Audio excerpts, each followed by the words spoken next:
Kadang-kadang kita nemu aja tuh orang-orang yang suka nyinyir soal Iran. Apalagi di medsos, banyak banget yang hobi komen sinis. Tapi terus terang aja, kebanyakan keraguan soal Iran itu bisa disimpulin dalam dua hal aja. Saya Bang Jack, ini Jurnal First.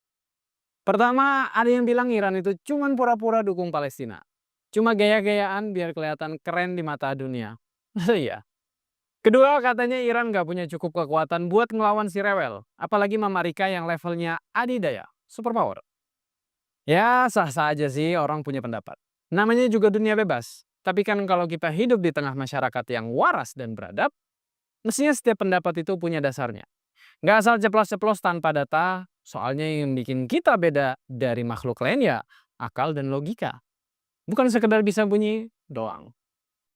Nah, kalau kita balik ke fakta, sebenarnya udah jelas sejak revolusi Islam Iran tahun 1979, Iran konsisten dukung Palestina.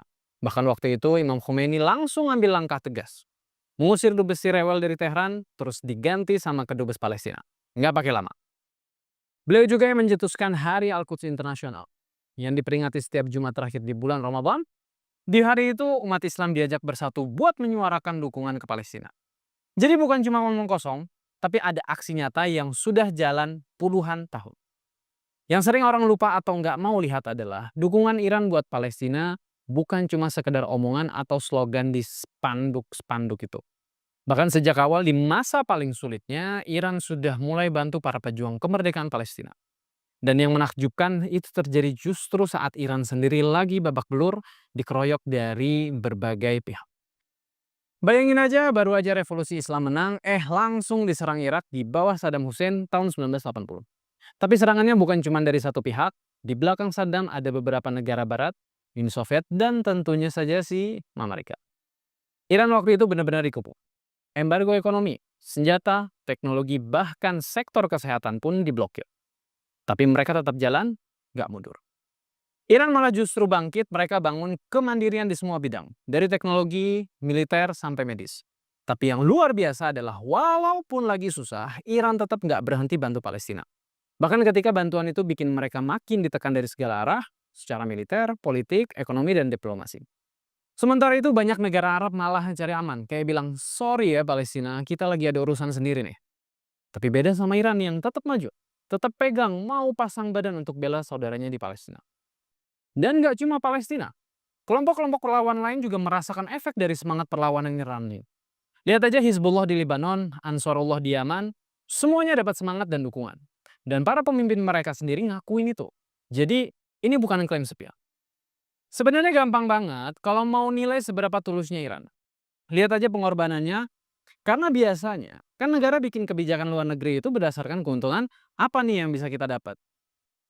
Tapi Iran beda, mereka nggak ngitung untung rugi secara materi. Yang mereka pegang itu adalah nilai dan prinsip ideologi yang mereka percaya.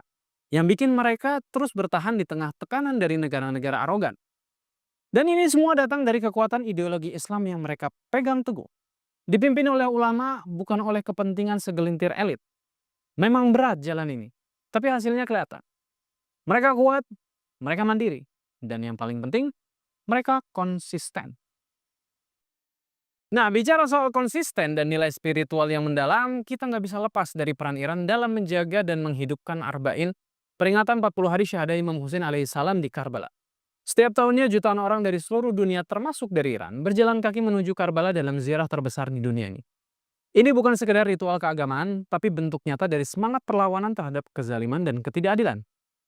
Ziarah Arba'in bukan cuma mengenang tragedi, tapi juga menegaskan pesan perjuangan. Iran menjadikan Arba'in sebagai momen penting untuk membangkitkan kesadaran umat tentang nilai pengorbanan, keberanian, dan keteguhan memegang prinsip kebenaran. Dan semangat inilah yang mereka wariskan ke generasi muda, ke dunia Islam, bahkan ke kelompok-kelompok perlawanan di kawasan. Jadi ya begitulah, Tuhan dan nilai-nilai Islam itu hidup di tengah masyarakat revolusioner Iran. Dan lewat itu mereka terus melangkah maju.